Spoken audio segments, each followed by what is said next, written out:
Mi inquilino pintó toda mi casa de un color azul brillante y dijo que, por derechos de posesión, ahora era suya. Mi inquilino, Luis, había estado rentando mi propiedad en la calle Arce por exactamente 18 meses.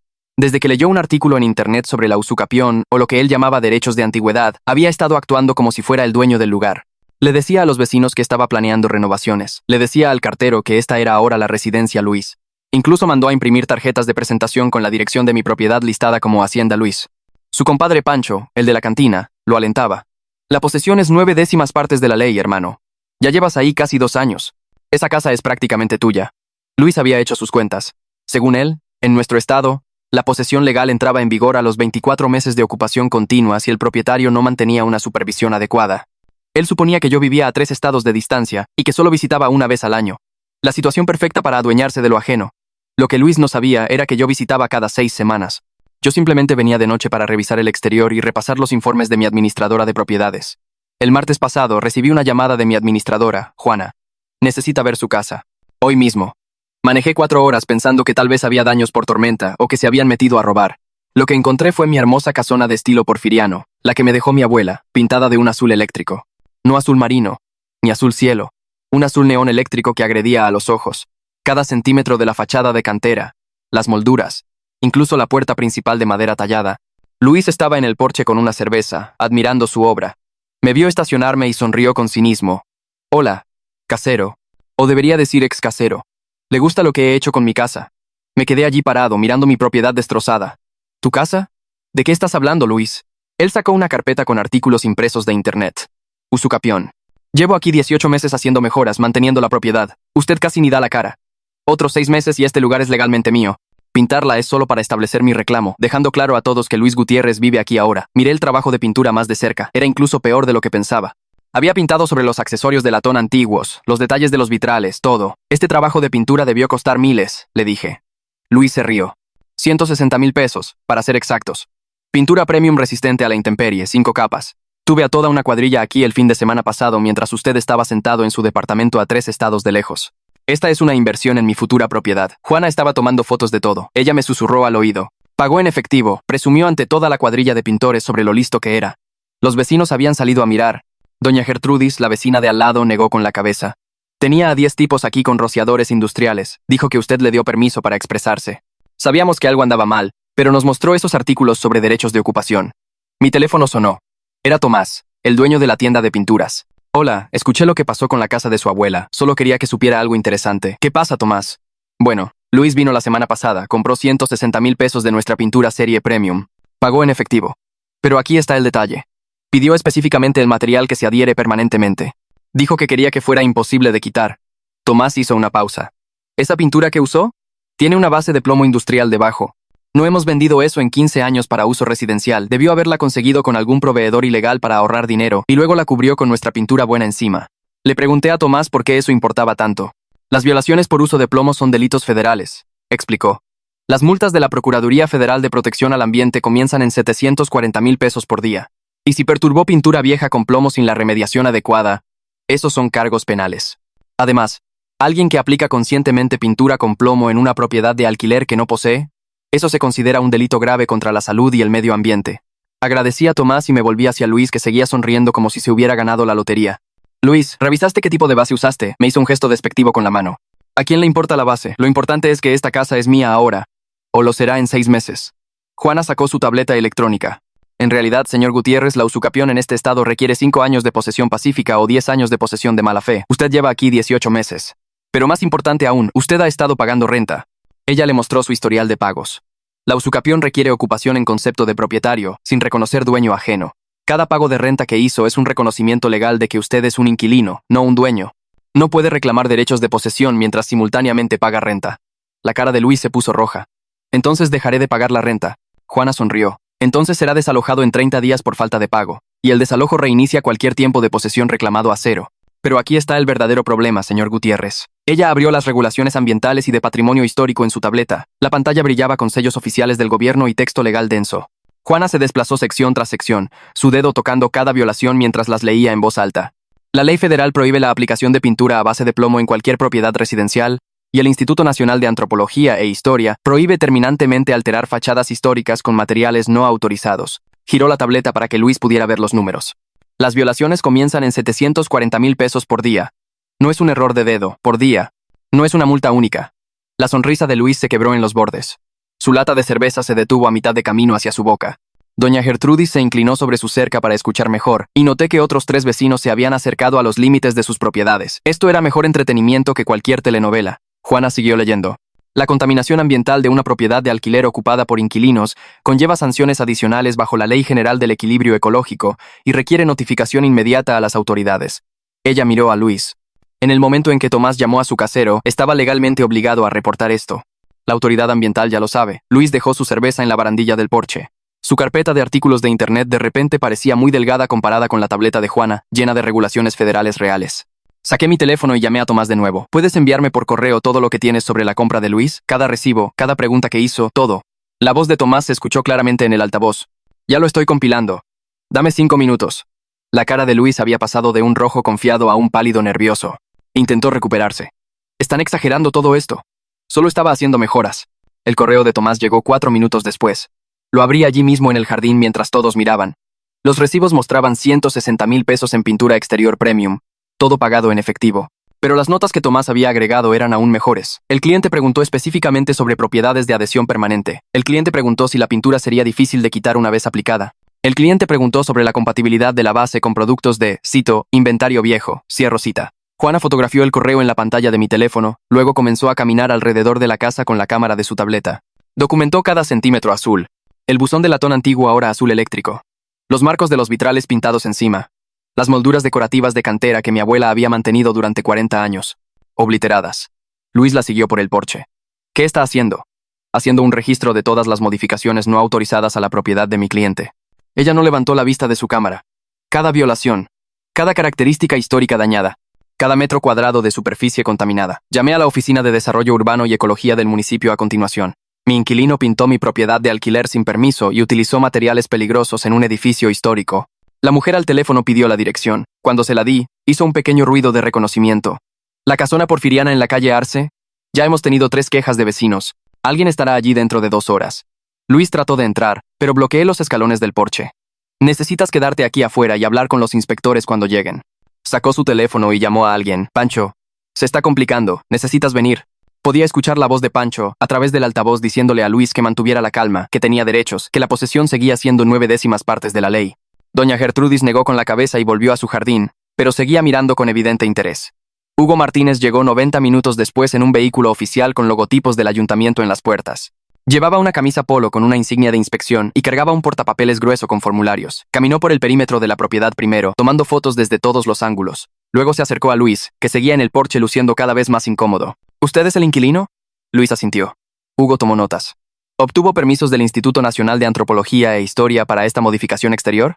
No, pero no necesito permisos para mi propia propiedad. Hugo dejó de escribir y levantó la vista. Esta no es su propiedad según los registros del catastro. ¿Obtuvo permiso por escrito del propietario? Luis me señaló. Él está justo ahí. Y no. Hugo se volvió hacia mí. ¿Usted autorizó este trabajo de pintura? Absolutamente no. Hugo tomó más notas. Luego sacó un kit de pruebas de su vehículo. Necesito tomar muestras de pintura. El laboratorio estatal analizará el contenido de plomo y otros materiales peligrosos. Raspó muestras de 6 lugares diferentes de la casa, cada una entrando en una bolsa de evidencia etiquetada. Luis observó el proceso con creciente pavor. La sonrisa confiada había desaparecido por completo. Hugo terminó su muestreo y le entregó a Luis un aviso de violación. Modificaciones exteriores no autorizadas a una propiedad histórica. Falta de obtención de permisos requeridos.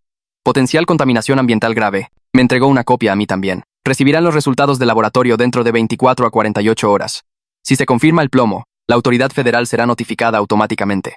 Después de que Hugo se fue, Luis finalmente dejó de actuar. Se sentó en los escalones del porche con la cabeza entre las manos. Mire, tal vez recibí un mal consejo. Tal vez podamos arreglar algo. Puedo volver a pintarla, del color que usted quiera. Juana se paró sobre él con su tableta. Señor Gutiérrez, esa pintura está adherida permanentemente. Usted pidió específicamente pintura que fuera imposible de quitar. Las notas de Tomás documentan eso. No puede simplemente pintar sobre superficies contaminadas con plomo. Eso requiere remediación profesional de materiales peligrosos. Ella abrió más regulaciones. Y no puede hacer ningún trabajo de remediación usted mismo. La ley requiere contratistas con licencia y certificación federal. El teléfono de Luis sonó. Miró la pantalla y no contestó. Sonó de nuevo. Finalmente contestó. ¿Qué? Su cara cambió mientras escuchaba. Sí, todavía estoy en la casa. ¿Por qué? Se levantó rápido. La Procuraduría Ambiental viene en camino. ¿Cuándo? Miró su teléfono. Mañana por la mañana, quieren inspeccionar la propiedad. Juana sonrió. Eso fue más rápido de lo que esperaba. Generalmente toma de 3 a 5 días hábiles. Debe ser una semana lenta para los delitos ambientales. Luis comenzó a caminar de un lado a otro del porche. Esto es una locura. Estaba tratando de mejorar el valor. Estaba haciendo el lugar más bonito. Señalé la fachada azul eléctrico. ¿Crees que esto es más bonito? Pintaste sobre características históricas que a mi abuela le tomó años restaurar. Usaste materiales peligrosos y legales. Elegiste deliberadamente productos que serían permanentes. Nada de esto fue una mejora, fue sabotaje. Juana revisó su tableta. En realidad, señor Gutiérrez, pintar una casona histórica de este color sin aprobación disminuye su valor significativamente. Busqué ventas comparables antes. Casas similares en condición original se venden por alrededor de 8 millones de pesos. Le mostré a Luis los listados en mi teléfono. ¿Tu trabajo de pintura azul?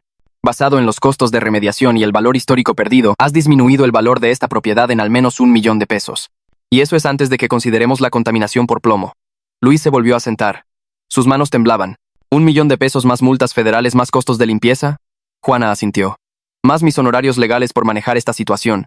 Más la pérdida de ingresos por renta mientras la propiedad es inhabitable. Más las sanciones del ayuntamiento. Ella comenzó a sumar números en la calculadora de su tableta. Está viendo daños por mucho más de 4 millones de pesos, señor Gutiérrez. Posiblemente mucho más dependiendo de cuánto tiempo se acumulen las multas diarias. Luis puso su cabeza entre sus manos de nuevo. Pancho me dijo que esto funcionaría. Pancho dijo que los derechos de ocupación eran reales. Pancho dijo que podía reclamar la casa. Me senté en la barandilla del porche. Pancho no tiene un título de abogado, ¿verdad? Luis negó con la cabeza. Pancho trabaja en la llantera, pero lee mucho en internet. Él sabe cosas. Juana cerró su tableta. Señor Gutiérrez, leer artículos en internet no convierte a alguien en experto legal. La usucapión es real, pero tiene requisitos muy específicos que usted nunca estuvo ni cerca de cumplir. Usted pagó renta cada mes. Tenía un contrato firmado. Nunca estuvo en posesión hostil. Usted era solo un inquilino con delirios. Los vecinos seguían mirando desde sus patios. Miré a Luis sentado en los escalones del porche con la cabeza entre las manos. Doña Gertrudis caminó hasta el límite de su propiedad y me llamó. Tengo algo que necesita ver. Entró a su casa y regresó con una carpeta. Estas son copias de las declaraciones que hice para los inspectores. Me entregó los papeles. Vi a Luis decirle a toda esa cuadrilla de pintura que estaba reclamando esta casa a través de derechos de antigüedad. Estaba tan orgulloso de sí mismo. 3 de los miembros de la cuadrilla me dieron sus números de teléfono porque se sentían mal por lo que él estaba haciendo. Le agradecí y agregué las declaraciones a mi creciente archivo de evidencia.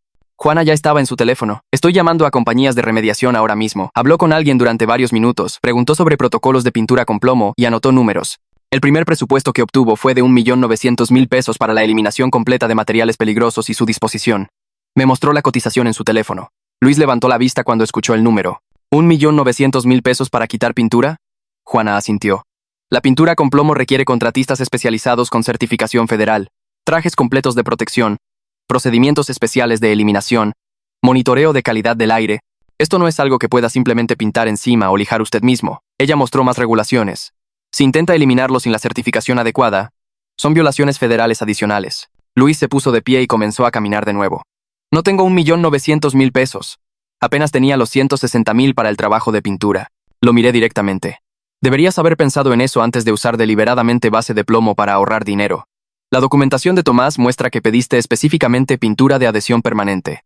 Querías que esto fuera imposible de quitar. Ahora estás pagando por la eliminación profesional. Juana agregó los costos de remediación a su tableta. Con las multas ambientales, violaciones de código y ahora la remediación, estás en más de 4 millones de pesos en daños, y eso es antes de que calculemos la renta perdida mientras la propiedad es inhabitable. Luis sacó su teléfono y comenzó a enviar mensajes de texto a alguien. Probablemente a Pancho. Juana se dio cuenta. Llamar a tu amigo de la cantina no ayudará. La evidencia está documentada. Las violaciones son federales. Las multas se acumulan diariamente. Ella miró su reloj. Ha estado en violación durante 3 días ya. Esos son más de 2 millones de pesos solo en multas ambientales. A la mañana siguiente, Luis pasó por la oficina de la administradora. Juana me llamó de inmediato. Acaba de intentar dejar de pagar la renta. Dijo que no pagará ni un centavo más hasta que esto se resuelva. Le pregunté qué le dijo ella, que estoy presentando los papeles de desalojo por falta de pago ahora mismo. La audiencia es en 2 semanas. Ella hizo una pausa. Él realmente cree que no pagar la renta de alguna manera ayudará a su reclamo de posesión. El hombre no aprendió nada de nuestra conversación de ayer. Durante la semana siguiente, los inspectores recolectaron más declaraciones. Doña Gertrudis proporcionó testimonio escrito detallado sobre lo que Luis le dijo a la cuadrilla de pintura. Ella documentó fechas, horas y citas específicas. 3 miembros de la cuadrilla también dieron declaraciones. Todos dijeron lo mismo. Luis les instruyó específicamente que hicieran el trabajo de pintura permanente. Les dijo que quería que fuera imposible de quitar porque estaba reclamando la propiedad a través de derechos de ocupación. Un miembro de la cuadrilla incluso guardó mensajes de texto donde Luis preguntaba sobre los métodos de aplicación de pintura más permanentes. Hugo, El inspector del ayuntamiento se presentó en mi hotel con una carpeta gruesa. He emitido violaciones formales, esparció papeles sobre la mesa. Trabajo exterior no permitido en zona histórica. Contaminación ambiental. Reducción del valor de la propiedad en un distrito protegido. Las multas suman 360,000 pesos. Además, las violaciones significan que Luis no puede ocupar legalmente la propiedad hasta que todo esté limpio. Pregunté cómo afectaba eso mi caso de desalojo. Hugo sonrió. Significa que incluso si intentara pelear el desalojo, lo cual no puede porque dejó de pagar renta, todavía no puede vivir allí debido a las violaciones de seguridad. Lo tiene acorralado desde múltiples ángulos. 2 semanas después, llegó la audiencia de desalojo. Me senté en la sala del tribunal con Juana y mi abogado. Luis entró cargando una carpeta de artículos de internet impresos. Los mismos artículos que me había mostrado en el porche. El juez llamó el caso. Luis inmediatamente comenzó a hablar sobre la usucapión y sus derechos. El juez levantó una mano. Señor Gutiérrez, ¿ha estado pagando renta mensual por esta propiedad? Luis dudó. Bueno, sí, pero dejé de hacerlo hace 2 semanas para establecer posesión hostil. El juez miró a Juana. ¿Tiene registros de pago? Juana entregó 18 meses de pagos de renta, cada uno documentado y cobrado. El juez los revisó durante unos 30 segundos. Señor Gutiérrez, no puede reclamar derechos de antigüedad mientras paga renta simultáneamente. Cada pago que hizo es un reconocimiento legal de su estatus de inquilino. Su reclamo no tiene mérito alguno. Luis sacó sus artículos. Pero estos dicen que si ocupas la propiedad por suficiente tiempo, el juez lo interrumpió. Esos artículos asumen una ocupación sin el permiso del dueño. Usted tenía un contrato firmado. Usted pagó renta mensualmente. Nunca estuvo en posesión hostil.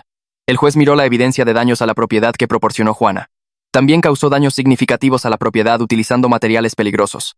El juez falló a mi favor inmediatamente. Luis tenía 72 horas para desalojar completamente. El juez también agregó una orden de restricción impidiéndole regresar a la propiedad por cualquier motivo. Luis se quedó allí sosteniendo sus artículos de internet.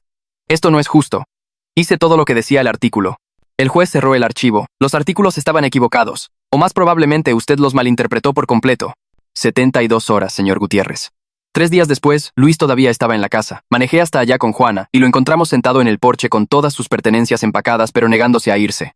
La casa es mía, no voy a ir a ninguna parte. Juana sacó su teléfono. Estoy llamando a la policía.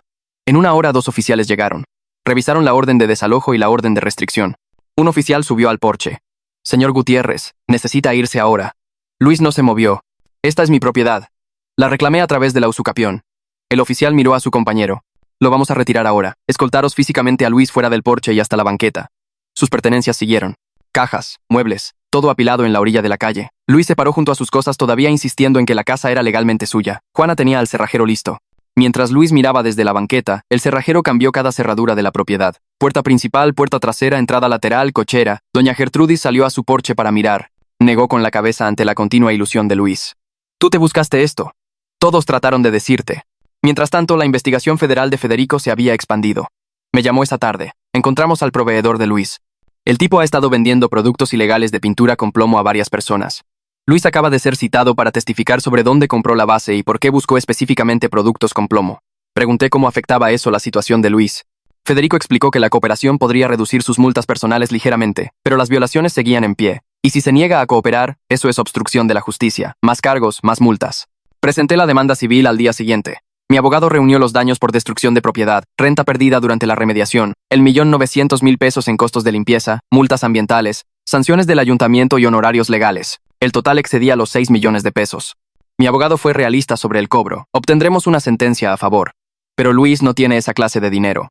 Estaremos embargando su salario durante los próximos 20 o 30 años, pequeños pagos mensuales que apenas cubren los intereses. La cuadrilla de remediación llegó el lunes siguiente. Se presentaron con trajes completos de materiales peligrosos y equipo especializado.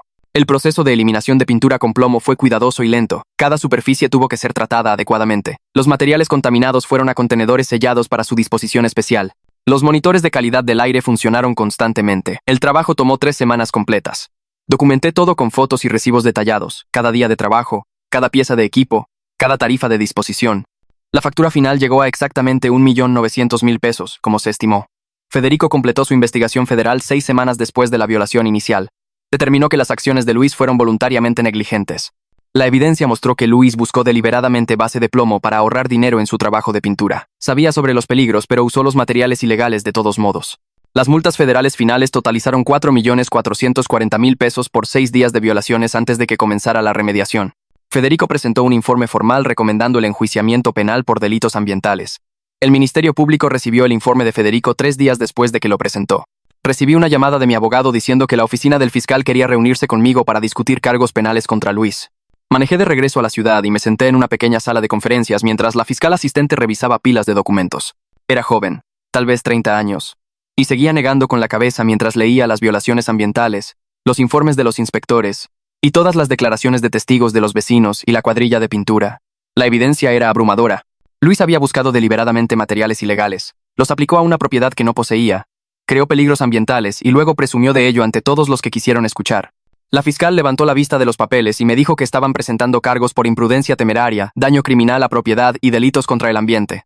Ella explicó que normalmente podrían ofrecer un trato de inmediato, pero las acciones de Luis fueron tan descaradas y bien documentadas que querían enviar un mensaje. 2 días después, Juana llamó para decirme que Luis había sido arrestado en su nuevo departamento. La fianza se fijó en 300,000 pesos, lo cual aparentemente le tomó a Luis 3 días juntar. Fue liberado, pero tuvo que entregar su pasaporte y quedarse en el municipio. Su fecha de corte estaba programada para 6 semanas después. Durante ese tiempo, Luis contrató a un abogado penalista que revisó toda la evidencia y aparentemente tuvo una conversación muy larga y difícil con su cliente sobre la realidad de su situación. El abogado contactó a la oficina del fiscal para discutir un acuerdo de culpabilidad. Recibí actualizaciones de mi propio abogado sobre las negociaciones. El abogado de Luis estaba tratando de reducir los cargos, pero el fiscal no cedía mucho. La evidencia era demasiado fuerte y las violaciones demasiado serias. Después de 2 semanas de ir y venir, llegaron a un acuerdo. Luis se declararía culpable de todos los cargos a cambio de evitar la cárcel. El acuerdo requería que pagara la restitución total por el 1.900.000 pesos en costos de remediación, aceptar la sentencia por todos los daños civiles en mi demanda y cumplir 2 años de libertad condicional con 200 horas de servicio comunitario. Su abogado le dijo que si iba a juicio y perdía, estaba mirando tiempo real en prisión, posiblemente 2 a 3 años. Luis firmó el acuerdo porque no tenía opción. La audiencia fue rápida y anticlimática. Luis se paró ante el juez luciendo derrotado y murmuró su culpabilidad en cada cargo. El juez aceptó el acuerdo y expuso los términos en detalle, dejando claro que cualquier violación de la libertad condicional resultaría en cárcel inmediata. Mientras tanto, la cuadrilla de limpieza finalmente había terminado su trabajo. Manejé de regreso para ver la casa por primera vez desde que comenzaron. La hermosa casona de mi abuela se veía exactamente como antes de que Luis la destruyera. Los colores originales fueron restaurados. Los accesorios de latón antiguos fueron limpiados y reparados. Los vitrales estaban perfectos de nuevo. Me paré en la banqueta simplemente mirándola, recordando cómo se veía cubierta de esa horrible pintura azul eléctrico. Doña Gertrudis salió de su casa y caminó hacia mí. Dijo que estaba tan aliviada de ver el lugar luciendo decente de nuevo, que ese adefesio azul la había estado volviendo loca durante meses. En los días siguientes, varios otros vecinos pasaron para agradecerme por arreglar todo. Todos tenían historias sobre los reclamos ridículos de Luis y su actitud durante esas semanas cuando pensó que iba a robar mi casa. Contraté a una administradora diferente para reemplazar a Juana, quien había hecho un trabajo excelente pero se estaba jubilando. Puse la casa en renta a un precio 4,000 pesos más alto de lo que Luis había estado pagando. La nueva tarifa ayudaría a cubrir mis pérdidas con el tiempo, aunque sabía que nunca recuperaría completamente todo lo que este desastre me había costado. Pasaron 6 meses. Conseguí nuevos inquilinos que eran una pareja joven que restauraba casas antiguas como pasatiempo. Amaban el carácter histórico de la casona y la trataban con respeto. Me enviaban fotos de pequeñas mejoras que estaban haciendo con mi permiso, cosas como lámparas apropiadas para la época y trabajo cuidadoso en el jardín. Cada mes recibía un pago diminuto de Luis hacia su deuda masiva. El embargo tomaba el 25% de su salario, lo que resultaba en tal vez 6,000 pesos mensuales. A ese ritmo, me estaría pagando durante los próximos 40 años y todavía no cubriría todo. Las matemáticas eran deprimentes para él, pero satisfactorias para mí. Comencé a visitar la propiedad regularmente de nuevo, no solo para revisar las cosas, sino porque genuinamente lo disfrutaba. A veces manejaba pasando por el nuevo departamento de Luis, un lugar deteriorado en la parte mala de la ciudad, y pensaba en cómo había destruido su propia vida por una estúpida fantasía de internet. Pancho aparentemente dejó de juntarse con Luis después de ver a su compañero de cantina perderlo todo. Doña Gertrudis me dijo que Pancho en realidad se disculpó con ella por alentar la ilusión de Luis. Tomás en la tienda de pinturas ahora usaba toda la historia como una advertencia. Cada vez que alguien entraba preguntando por bases baratas o tratando de cortar esquinas en un trabajo de pintura, Tomás les contaba sobre el tipo que pensó que podía robar una casa con pintura azul y base de plomo, y terminó con antecedentes penales y una deuda que lo seguiría para siempre.